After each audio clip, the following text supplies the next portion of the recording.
नमस्कार, आप देख रहे हैं जवाब तो देना पड़ेगा और आपके साथ में विजेंद्र सोलंकी। लेकिन सवाल यह है, क्या वाकई में कोई जवाब देने को तैयार है? क्या कोई जवाब देने को तैयार है कि कब तक उड़ते ताबूत कब तक हमारे जवानों की जिंदगी को लीलते रहेंगे? क्या कोई जवाब देने को तैयार है कि कब तक हमारे जवान यूं ही स्कूटी के दौरान शहादत देते रहेंगे? क्या कोई जवाब देने को तैयार है कि MiG-21 जो एक तरीके से फ्लाइंग कॉकपिट बन चुके हैं, उनके चक्कर में हमारे जवानों की शहादत ना हो? जिस तरीके से बाड़मेर के अंदर फिर से MiG-21 क्रैश हुआ और क्रैश होने के बाद भारत ने, मां भारती ने 2 जवानों की शहादत को झेला है। क्या वाकई में उसके बाद किसी पर कोई फर्क पड़ रहा है, या सिर्फ सोशल मीडिया पर चंद ट्वीट कर देना, परिवार के बीच में जाकर सांत्वना के साथ फोटो खिंचा लेना, क्या इससे शहादत का काम पूरा हो जाता है? यह गंभीर सवाल है। और सवाल इसलिए क्योंकि 1964 में जब MiG-21 को सेना में शामिल किया गया, तब से लेकर अब तक 480 से ज्यादा मिग क्रैश हो चुके हैं। तब से लेकर अब तक 250 से ज्यादा जवान और सिविलियंस की जान सिर्फ हादसों की वजह से जा चुकी है। तो आज सवाल यही कि MiG-21 जो एक तरीके से उड़ता ताबूत है, जो फ्लाइंग कॉकपिट है, उसकी वायुसेना से विदाई आखिर कब होगी?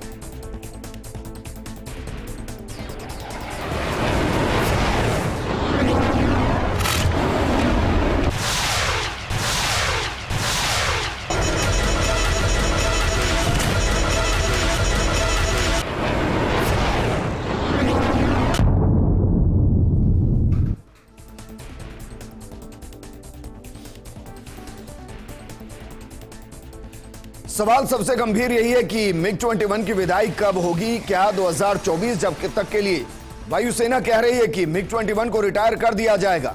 क्या उस दौरान 2 सालों में हम अपने और जवानों की शहादत के लिए तैयार हैं? इस पर बात करने के लिए हमारे साथ मौजूद हैं कर्नल अनुपम जेटली जी, रक्षा विशेषज्ञ के तौर पर। हमारे साथ मौजूद हैं कैप्टन आलोक चौहान, रक्षा विशेषज्ञ के तौर पर। कैप्टन महेंद्र माथुर जी, रक्षा विशेषज्ञ के तौर पर हमारे साथ हैं।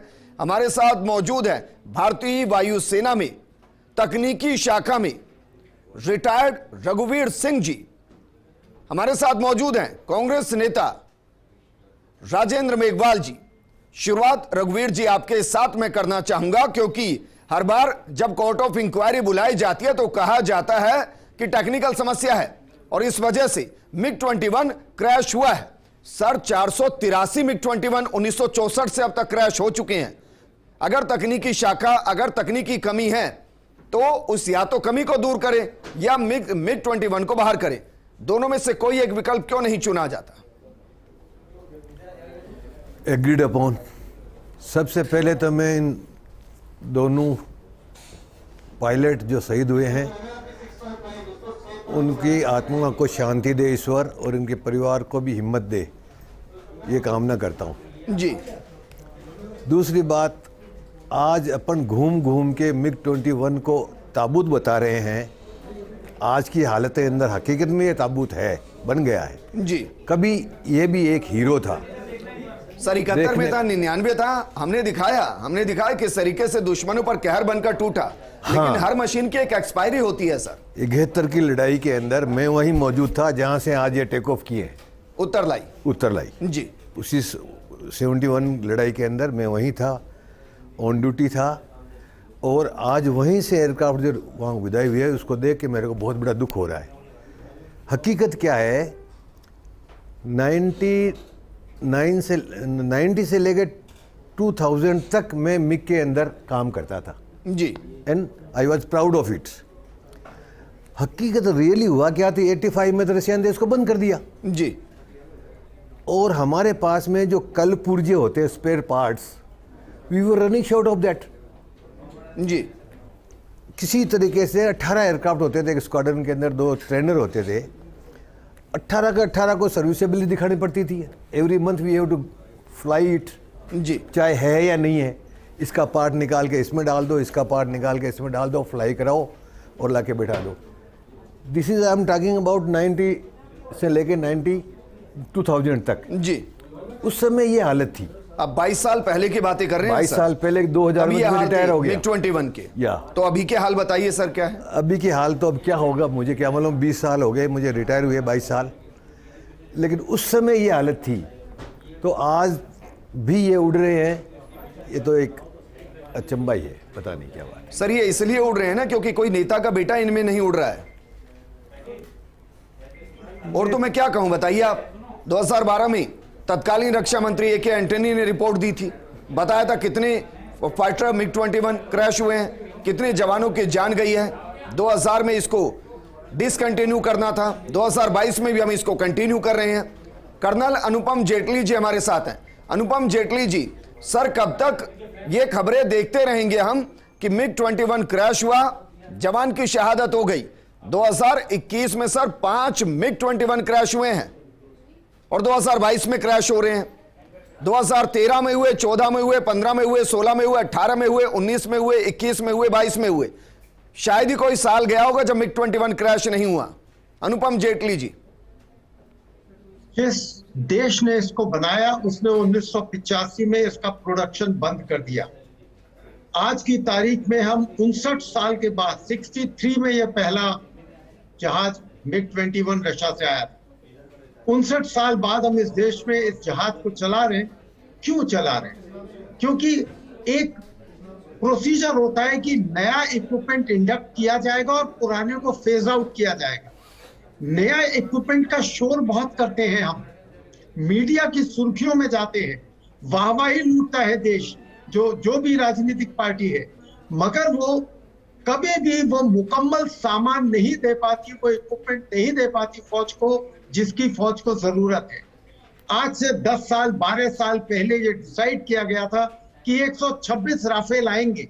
वो इसीलिए ताकि 2014 तक इसकी विदाई हो सके MiG-21 की, जिसको एयरफोर्स के पायलट या तो फ्लाइंग कॉफिन उड़ता ताबूत कहते हैं या विडो मेकर कहते हैं। आज आप फिर देखिए, एक जो विंग कमांडर राणा गए हैं, उनकी पत्नी विधवा हो गई जी। अब जब सरकार ने 126 से और 36 कर दिए, तो मजबूरी में इस जहाज को बुढ़ापे में भी अपना रोल पूरा करने के लिए फ्लाइट करनी पड़ रही है, उड़ान भरनी पड़ रही है, जिसके लिए काबिल नहीं है। और अभी आपको तकनीकी एक्सपर्ट जिन्होंने इस पे काम किया, उन्होंने बताया कि 22 साल पहले हम कैनेबलाइज कर रहे थे, इसका इक्विपमेंट इसमें लगा दो और इसको उड़ता दिखा दो। इसमें कुछ कमी, बहुत बड़ी कमी है एयरफोर्स के अधिकारियों की, जो ये कहने में हिचकिचाते हैं कि मेरा इक्विपमेंट पूरी तरीके से ऑन रोड नहीं है। जी, हर समय ये कहना कि हम लड़ाई के लिए तैयार हैं गलत है, जब हमें पता है हमारे पास इक्विपमेंट पूरी तरीके से तैयार नहीं है। इसमें सर लेकिन वायुसेना की लड़ाई दुश्मन से तो है ही नहीं। वर्तमान स्थिति में वायुसेना की लड़ाई तो MiG-21 से है। सबसे ज्यादा जान तो हमारे पायलट की MiG-21 ले रहा है। बिल्कुल सही कहा, और ये होता रहेगा। आज आप देखिए, आनंद फानंद में एक तुरंत डिक्लेयर कर दिया गया कि हम 2022 सितंबर में पहला स्क्वाड्रन, इसका एक स्क्वाड्रन जो है वो रिप्लेस कर देंगे जी। कहां से कर देंगे? हम क्यों गुमराह कर रहे हैं देश की जनता को जी। 2016 से 2022 तक आप कुल 35 तेजस दे पाए, तो आप एक स्क्वाड्रन में जो 18 होते हैं अगले एक महीने में कहां से बना के दे देंगे? तो सर उस हिसाब से भी कितने स्क्वाड्रन बदलेंगे? 8 से 10 स्क्वाड्रन हैं अगर मैं गलत नहीं तो सर। देखिए, मेरे हिसाब से अभी MiG-21 के 4 स्क्वाड्रन है, बाकी भी MiG है, 29 है, 27 है, मगर MiG-21 के 4 स्क्वाड्रन तकरीबन 72 जहाज। तो मतलब 2024 तक बदलने के लिए जो वायुसेना के अधिकारी कह रहे थे 2024 तक हम ऐसे ही क्रैश होते हुए देखेंगे। कैप्टन आलोक चौहान जी, सर जब रात से मुझे खबर मिली है मैं तब से विचलित हूं। मैं तब से सरकार की आंखों को खोलने की कोशिश कर रहा है फर्स्ट इंडिया कि बस अब बहुत हो गया, हम कितने जवानों की शहादत यूं बिना वक्त देंगे, एक ऐसे मशीन के जरिए देंगे जिसके बारे में हर कोई जानता है कि उड़ने के लिए सही नहीं है। कब तक उड़ाएंगे सर? आलोक चौहान जी।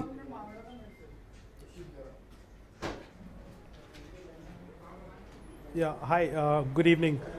मैं एक्चुअली ग्रुप कैप्टन चौहान हूँ, जो कि एयरफोर्स रैंक के कैप्टन आर्मी का रैंक होता है। But let me clarify, first of all it's extremely saddening that हमने दो पायलट्स खोए हैं और ये उतरले में हुआ है। मेरा ही स्क्वाड्रन था पुराना, बहुत साल पहले जी, और मैं ही यही जहाज उड़ाता था जो ट्रेनर क्रैश हुआ है। मगर ये it is wrong to assume that this accident occurred because of sir कितने साल पहले आप इस जहाज को उड़ाते थे? मैं माफी के साथ आपको रोक रहा हूं। कुछ कह नहीं सकते कि ये किस। हाँ, मैं 1989 से लेकर 2011 तक मैंने इस जहाज को उड़ाया। ठीक है सर, बात पूरी कीजिए सर, आप भी 10 साल पुरानी बातें कर रहे हैं सर। तो हाँ, exactly. No, the thing is that जब भी कोई भी फ्लीट का या एयरक्राफ्ट का इंडक्शन होता है, ये एक प्रोसेस के जरिए होता है जैसे, और ये जरिया हमेशा चलते रहता है। अगर आप देखिए हर समय हर नए एयरक्राफ्ट का इंडक्शन, एक नए फ्लीट का इंडक्शन ऑलवेज होता रहता है। और MiG-21 का जो इंडक्शन था, जो बहुत साल पहले 1970s में जो हुआ था, 1960s में जो शुरू हुआ था, वो अब मोरलेस खत्म होने जा रहा है जी। The fleet is going to die down. अभी अगर आप देख रहे हैं तो जैसे जो श्रीनगर का स्क्वाड्रन है, 51 स्क्वाड्रन, जो नंबर प्लेट हो रहा है, वो आनंद फानंद में नहीं हो रहा है, इसका प्लान पहले से ही था। तो ये एक प्रोसेस के थ्रू ही हो रहा है। नहीं सर, 10 साल पहले भी जब आप इस फाइटर प्लेन को उड़ाते होंगे, तब क्या आपको महसूस होता था कि इसके कल पुर्जे बहुत पुराने हो गए हैं, अब इसको नहीं उड़ाना चाहिए?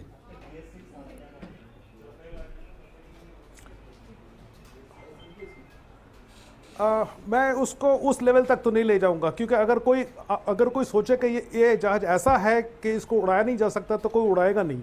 ऐसा कोई प्रेशराइज नहीं करता है कि आप इस जहाज को लेके जाइए और उड़ाइए और अपने आप को खतरे में डालिए। कोई ये नहीं चाहता है, कोई भी कमांडर अपने लोगों को ये नहीं कहेगा कि आप ये जहाज उड़ाओ और यही करो। और हर स्क्वाड्रन का एक सेटअप होता है, उसमें टेक्निकल टीम होती है और उसमें पायलट्स होते हैं, और हर टीम उसको असेस करती है, और जो जहाज खराब होते हैं उनको हम नहीं उड़ाते हैं जी। ये और एक्सीडेंट्स होते हैं। अगर आप देखिए कुछ दिन पहले F-35 का भी एक एक्सीडेंट हुआ था। So to assume that this was only a technical fault is not correct. पर ये ज़रूर है कि ये MiG-21 is a particularly difficult aircraft to fly. ये काफ़ी difficult है उड़ाने के लिए, और अगर इसमें कोई छोटी तकनीकी खराबी आ जाए, उसकी वजह से अगर उसको ठीक से हैंडल नहीं किया जाए जी, और उसमें टाइम इतना कम मिलता है कि ये एस्केलेट होके एक्सीडेंट में बन सकता है। सर मैं तो व्यक्तिगत तौर पर मानता हूं, एक 21 साल का युवा अगर उसको कहेंगे 5 मिनट में आपको 1 किलोमीटर दौड़ना है, वो दौड़ लेगा। लेकिन वही अगर 80 साल का बुजुर्ग होगा, 90 साल का बुजुर्ग होगा, वही 2 हाथ, वही 2 पैर, वही 2 आंखें, वही पूरा शरीर होता है सर, लेकिन वो नहीं दौड़ पाएंगे। तो अगर हम ये कहें कि सारा सिस्टम सही है इसलिए हम चला रहे हैं, तो मुझे ये बात सही नहीं लगती है सर। कैप्टन महेंद्र माथुर जी, सर क्या वाकई में ये वक्त आ गया है कि अब हमें बिना सोचे समझे फैसला लेना पड़ेगा कि या तो हम अपने जवानों को विदाई देते रहें या MiG-21 को विदाई दे दें?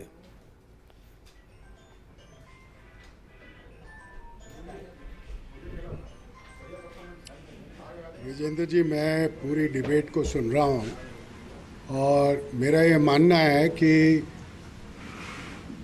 जो रघुवीर मीना साहब ने कहा जी कि आज 20 साल पहले, 30 साल पहले ये फाइटर एयरक्राफ्ट जो है उसका कल पुर्जा इधर से उधर करके लगा के चलाते थे, और आज वो कैसे उड़ रहा है वो कहते हैं ये बड़ी अजीब बात है। मेरा सिर्फ ये कहना है कि आज की तारीख में रक्षा सेनाओं के साथ जितना खिलवाड़ हो रहा है वो किसी के साथ नहीं, कोई सच बोलने के लिए तैयार ही नहीं है जी। हर आदमी, जैसे आपने कहा, अगर ये 50 साल पुराना हवाई जहाज है, इसकी प्रॉब्लम्स हैं तो हमको एक्सेप्ट करनी चाहिए। अगर हम एक्सेप्ट नहीं करेंगे और दूसरे नए जहाज नहीं खरीदेंगे तो कभी न कभी दिक्कत ये ऐसी आती रहेगी। अब आपने बताया कि 250 पायलट मर गए, 400 कुछ हवाई जहाज गिर गए। मेरा ये मानना है कि इस देश की जो प्रायोरिटी है वो गलत है जी। आज हम एक सपोज करो कि हमको 200 एयरक्राफ्ट नए खरीदने हैं, ये कोई नेता कहता है हमारे पास पैसा नहीं है, डिफेंस बजट नहीं है, ये नहीं है। वो CDS साहब कहते हैं पेंशन कम करो तब डिफेंस बजट, तब हम कुछ चीज़ नहीं खरीद सकेंगे, ये सब झूठ है। आज हम लाखों करोड़ों रुपए इंडस्ट्रियलिस्ट के माफ़ कर देते हैं। ठीक बात है सर। करोड़ों और लाखों करोड़ों रुपए हम बैंक से उधार लेते हैं, वर्ल्ड बैंक से, IMF से। क्या हम 100 हवाई जहाज नहीं खरीद सकते? 200 हवाई जहाज नहीं खरीद सकते? खरीद सकते हैं, बट हमारी इच्छा शक्ति नहीं है जी। अभी जैसे आपने कहा कि ये जो सीनियर अफसर हैं, जो रक्षा सेनाओं के अध्यक्ष हैं, ये अगर फर्मली लिख के दें कि भाई हमारे को नहीं उड़ाना, ये इसमें दिक्कत है, ये हमारे को चीज़ चाहिए ही चाहिए, कोई भी आदमी ये बोलने के लिए तैयार नहीं है। और इसी वजह से कई गवर्नमेंट आई, कई गवर्नमेंट चली गई जी। गवर्नमेंट सिर्फ जैसे आपने कहा कि लोग बाग अभी आएंगे, डिफेंस मिनिस्टर कुछ कहेंगे, और परिवार जो विधवा हो गई हैं उनसे जाके मिलेंगे, उनको पैसे देंगे, उनको ये करेंगे, और 3 दिन बाद हम सब भूल जाएंगे। सर समस्या तो यही है कि शहादत भी अपॉर्चुनिटी बन गई है। अफसोस इस बात का नहीं होता है कि हमने एक अमूल्य जवान को खो दिया है। 117 करोड़ के MiG-21 को क्रैश होने पर कोई दुख नहीं सर, लेकिन उसमें जो हमारे भारतीय जवान थे, जो मां भारती के सपूत थे, उनके खोने का दुख है सर। राजेंद्र मेघवाल जी 2012 में रिपोर्ट दे दी थी सर, 1990 के आसपास इनको हटा देना था। ऐसा क्या है सियासत के अंदर कि हम अपने जवानों को शहीद करते जा रहे हैं, लेकिन उस मशीन को नहीं हटा रहे हैं। नेताओं की सारी गाड़ियां हर 5 साल में बदल जाती हैं, रहने के घर बदल जाते हैं, पेंशन बढ़ जाती है, भत्ते बढ़ जाते हैं, सुविधाएं बढ़ जाती हैं, उनको इधर से उधर ले जाने वाले प्लेन बदल जाते हैं, जवानों के फाइटर प्लेन नहीं बदलते, क्यों? देखिए विजेंद्र जी, सबसे पहले तो जो हमारे एयरफोर्स के जो जांबाज पायलट शहीद हुए हैं इस क्रैश के अंदर, उनको सैल्यूट, और उनके परिवारजनों के प्रति गहरी संवेदनाएं, और सरकार उनका पूरा ध्यान रखे।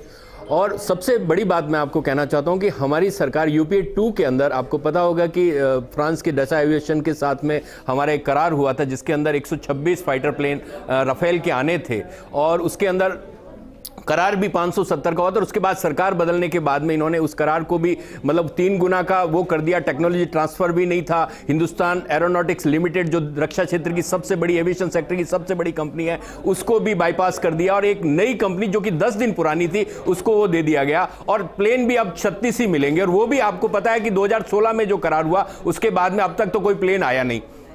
अब समस्या यहां पे यह है कि रक्षा क्षेत्र के अंदर FDI की जो इन्होंने लिमिट बढ़ा दी, उसके बाद से निजी क्षेत्र को बढ़ावा दे रहे हैं। निजी क्षेत्र की विश्वसनीयता पे सवाल हमेशा से उठेंगे। आज हमारे सैनिकों के पेंशन्स पे, मैं आपको यही बताना चाहता हूं, सरकार की प्राथमिकताएं गलत है। चाह रहा हूं, ये MiG-21 किसने खरीदे? सर एंटनी किसके रक्षा मंत्री थे? आप सुनिए, 2012 में जब 483 MiG-21 तब तक क्रैश हो चुके थे, वो किसने कराए थे? वो कब हुए थे? 250 सैनिक तब तक मर चुके थे, शहीद हो चुके थे, वो कब हुए थे? विजेंद्र जी, पॉलिटिक्स तो होती ही रहती है। विजेंद्र जी सुनिए, वो जज्बा क्यों नहीं रहा कभी? विजेंद्र जी सुनिए, सबसे बड़ी बात है टेक्नोलॉजी ट्रांसफर की। सबसे बड़ी बात है कि हमारी जो एविएशन सेक्टर की सबसे बड़ी कंपनी है उसके ऊपर भरोसे की। उसका मैं आपको बता दूं, 16 से लेकर 21 के बीच में करीबन 26,000 करोड़ जो रक्षा क्षेत्र की कंपनियां थी, उससे सरकार ने पैसा अर्जित किया। तो आप देखिए ना, सरकार की प्राथमिकताएं, क्या रक्षा क्षेत्र हमारा कॉर्पोरेट सेक्टर की तरह चलेगा? नहीं चल सकता बिल्कुल भी। आप इस चीज को देखिए कि सरकार को अपनी प्राथमिकताएं तय करनी पड़ेगी। आपसे माफी मांग रहा हूं, मैं ये कह रहा हूं, जब सोनिया गांधी के ईडी समन पर सड़कों पर उतरा जा सकता है, पूरे देश भर में आंदोलन हो सकते हैं, तो मेरे 2 जवानों के शहीद होने पर MiG-21 को डिसकंटिन्यू करने के लिए कांग्रेस सड़कों पर क्यों नहीं हो सकती है? आपको पता है कि राफेल के अंदर 2019 का जब चुनाव था, हमने पूरे देश के अंदर मूवमेंट बनाया, लेकिन सुप्रीम कोर्ट को बीच में लाकर उसको कहा गया कि नहीं, राफेल की जांच नहीं हो सकती। आप मुझे एक बात बताइए, राफेल में सबसे बड़ा भ्रष्टाचार हुआ है। 3 गुना कीमत पे हम फाइटर प्लेन खरीद रहे हैं। आप बताइए किसको फायदा हो रहा है? राहुल गांधी सीधा कह रहे थे कि अनिल अंबानी को जेब में 30,000 करोड़ रुपया डाल दिया।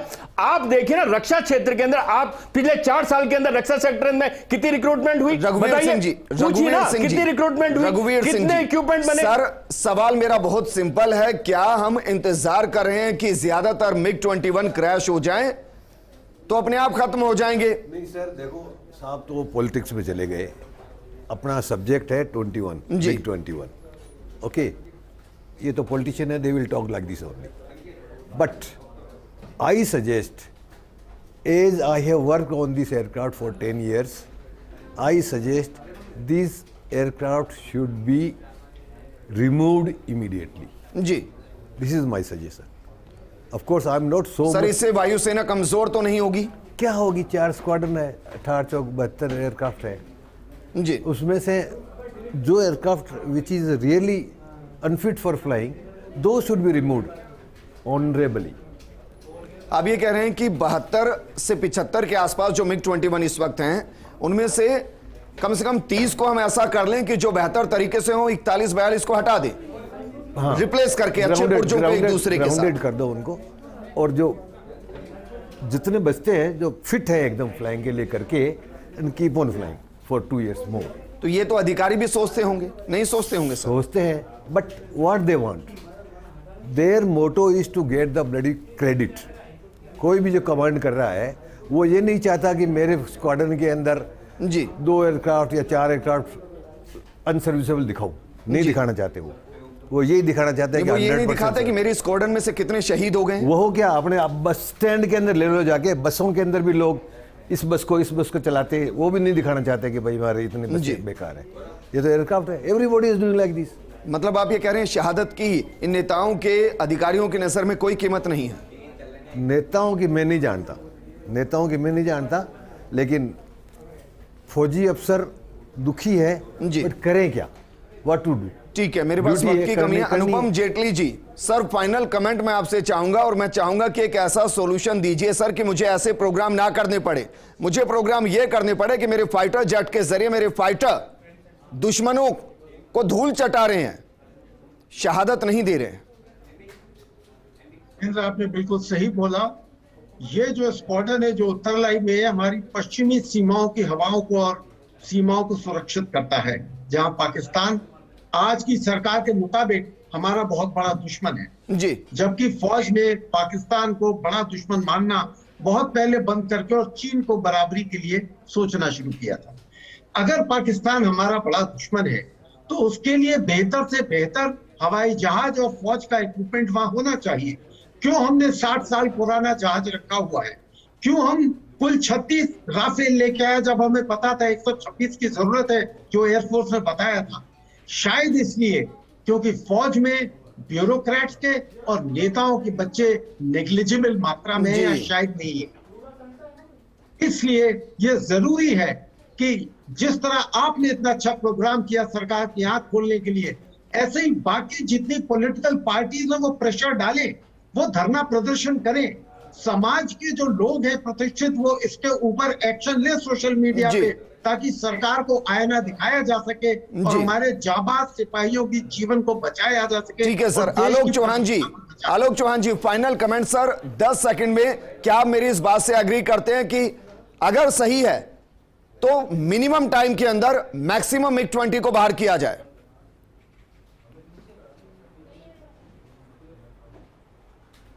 बिल्कुल। इसमें एक बहुत रिलेवेंट बात उन्होंने की कि ओनली द सर्विसेबल एयरक्राफ्ट, जो सर्विसेबल एयरक्राफ्ट है वही उड़ने चाहिए। I am sure that the air force is working on it. आपको उनके ऊपर विश्वास रखना पड़ेगा। I am a retired person from that जी। तो हमको उनके ऊपर विश्वास रखना पड़ेगा कि जो सर्विसेबल है वही रखेंगे, और जो नॉट अनसर्विसेबल है उनको फेज आउट करके आगे बढ़े। That's all that I can say. Mahendra Mathur ji, final comment sir आपसे। अगर राफेल जल्दी आ जाएंगे तो हमारे जवान यूं शहीद नहीं होंगे, हम जल्दी रिप्लेस कर सकते हैं। क्या यह भी पॉलिटिक्स का हिस्सा है? मेरा तो रिक्वेस्ट ये है, नहीं, मेरा आपसे और सारे देश से ये है कि मिलिट्री ऑफिसर जो सीनियर ऑफिसर्स हैं, सरकार जो डिफेंस मिनिस्टर है, डिफेंस सेक्रेटरी है, इनको सच बोलना शुरू करना पड़ेगा। ये सिर्फ MiG 21 की बात नहीं है जी, ये बहुत चीज़ें हैं। कई बार अपने प्रोग्राम में ब्रिजेंद्र जी आपने किया है जी। ये बहुत ज़रूरी है कि हम डिफेंस को ईमानदारी से ट्रीट करें। हम ऐसी बातें करते रहेंगे कि नहीं ये सर्विसेबल है, ये ऐसा है। मैं रघुवीर मीना जी से बिल्कुल सहमत हूँ, वो टेक्नीशियन थे, उन्होंने बिल्कुल सही बात कही है कि ऐसी परिस्थितियाँ हो गई हैं देश के अंदर कि डिफेंस के ऑफिसर बोल ही नहीं सकते, और बोलते हैं तो उनका कोई सुनता नहीं है। जी सर, कोई सुनना नहीं तो सुनता है, पड़ेगा, नेता लोग सुनना तो बिल्कुल नहीं पड़ेगा जब सुनते, जनता पार्टी सड़कों पर सुनती आती नहीं है ना, तो सबको और सुनना पड़ता है। डिफेंस राजेंद्र बजट मेघवाल के जी, ऊपर जो- बतौर विपक्ष छोड़ दीजिए बाकी मुद्दों को सर। सेना सर्वोच्च थी, सर्वोच्च है और सर्वोच्च रहेगी। हम ऐसे बलिदान नहीं दे सकते। माने कि संसद से लेकर सड़क तक आवाज उठाई जाएगी। एक लाइन में राजेंद्र जी। निश्चित रूप से विजेंद्र जी, जहां तक पिछले 8 साल में राफेल आ जाने चाहिए थे जो नहीं आए, उसके लिए भी सरकार के ऊपर दबाव बनाया जाएगा। और जिसके साथ में जो रक्षा क्षेत्र के अंदर जिस तरीके से एफडीआई लाए गए हैं, तो निजी क्षेत्र का जिस तरह से इंट्रूजन बढ़ा है, वहीं हमारी एचएएल के ऊपर भरोसा रखना पड़ेगा, या दूसरी हमारी रक्षा क्षेत्र की कंपनियां, चाहे भारत इलेक्ट्रॉनिक्स लिमिटेड है, चाहे भारत डायनेमिक्स लिमिटेड, उन पे भरोसा रखना पड़ेगा। वही इस देश की रक्षा क्षेत्र को हमारे साथ मजबूती जुड़ने से के लिए कर्नल अनुपम जेटली जी, आलोक चौहान जी, महेंद्र माथुर जी और हमारे साथ जुड़े रघुवीर सिंह जी, आप सभी का बहुत बहुत शुक्रिया सर, हमारे साथ जुड़े और इस मुद्दे पर गंभीरता से अपनी बात रखी। हमें विदाई देनी पड़ेगी और जितनी देरी से विदाई देंगे ना, कहीं ऐसा ना हो कि उतनी ही दौर में हम ना जाने कितने जवानों को विदाई दे जाए। उन परिवारों के बीच में कभी जाइएगा जिनके 21 साल के, 22 साल के, 23 साल के बेटे हमेशा के लिए छोड़कर चले जाते हैं। जब बॉर्डर पर शहादत होती है ना, तो सीने में फक्र आता है, और जब इस तरीके से हादसों में जवानों की शहादत होती है ना, तो दुख होता है कि क्या हम अपने जवानों को एक ऐसी मशीन भी नहीं दे पा रहे जो दुश्मन का काल बने, उनका काल ना बने। नमस्कार।